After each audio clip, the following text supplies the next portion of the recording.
Hey there, it's Ian here from Distractions for Pain. I wanted to talk to you guys today about something that is very important to a lot of us. Um, Not all of us use devices who are, disabled, but there are some of us who do. And the ones who do use devices while, winter comes through, certain things that you need to check that they don't always tell you at your local vendor or dealership or wherever it is you get your um, wherever you get your devices done, wherever you get your maintenance done, anything like that. They don't always tell you everything that you need to know for winter. Now, if you have a brand new machine like me, you don't have to worry too much. Most of the winter prep has already been done. It's got brand new batteries that are fresh from the manufacturer. You have all brand new grease in all of your bearings, and you have new tires and all of that. Well, if you have an older machine, say it's more than a year old, there's certain maintenance that you have to have done. Now, they don't always tell you what maintenance needs to be done or when it needs to be done, but here's a good rule of thumb.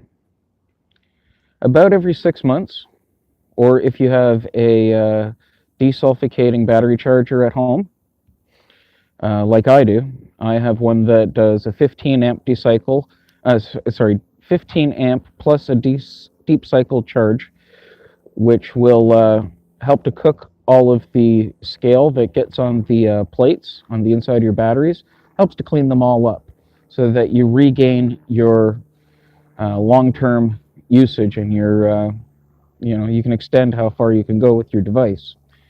Um, I'd recommend that, every couple of months.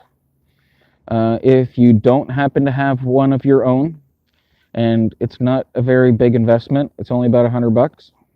I recommend the Schumacher 1500 series. It's a 15 amp hour deep cycle charger that will charge just about any battery out there that's 12 volt. Now, obviously, you'll have to know how to pull your batteries to be able to do that. But if not, take it to your local vendor. They'll be able to deep cycle and do a descaling on your batteries, no problem. Now, whether they charge you or not, I don't know.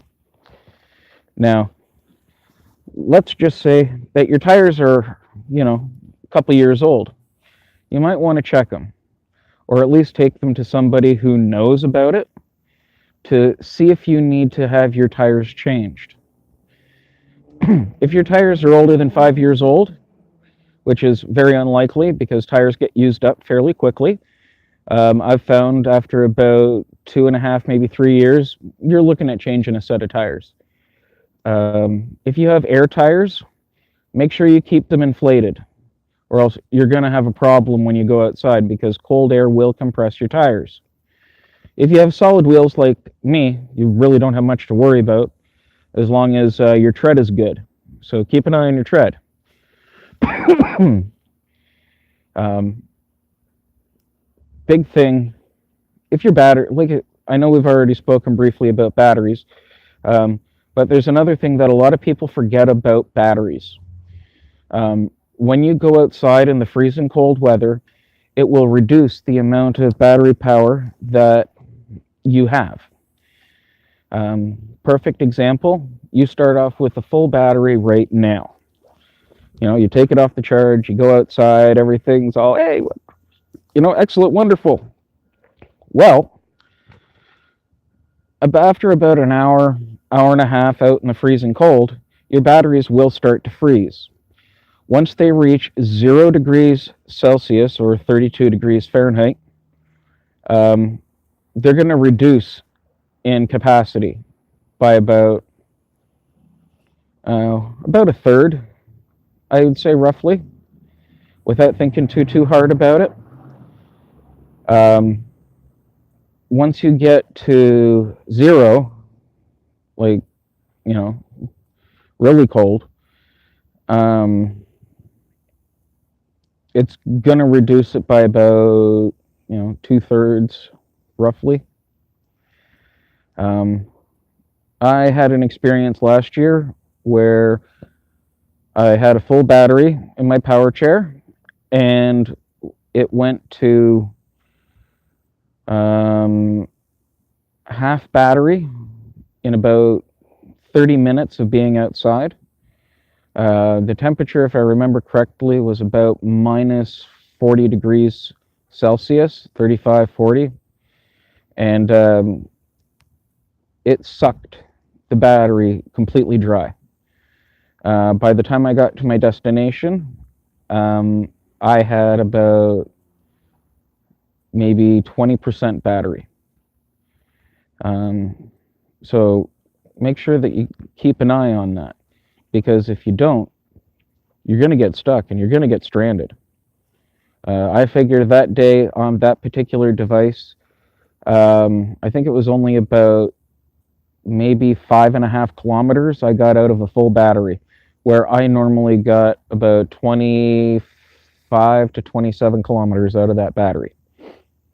So something that you guys might want to consider when you're going outside. 110%, make sure that your batteries are charged and that they're holding a charge in the cold weather. And if it's too cold outside, dude, just don't go out. It's that simple. Same thing with our service animals. As you can see, Miss Belle is not with me. It is too cold. I will not allow my service dog to get sick, have her paws crack because of all the salt. See, look.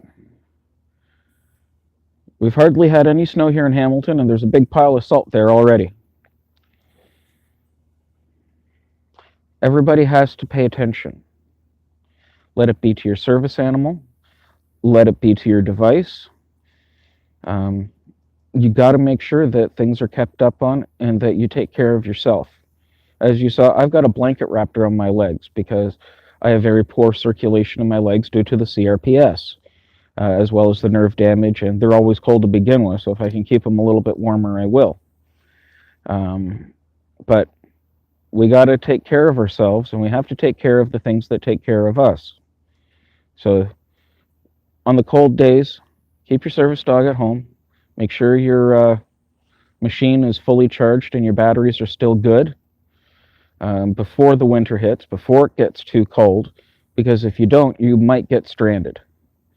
And I don't want anybody to get stranded. It's not fun. I've had to call for firefighter assistance when I've been stuck stranded, and it's not fun. It's really embarrassing. So once again, thank you everybody for watching.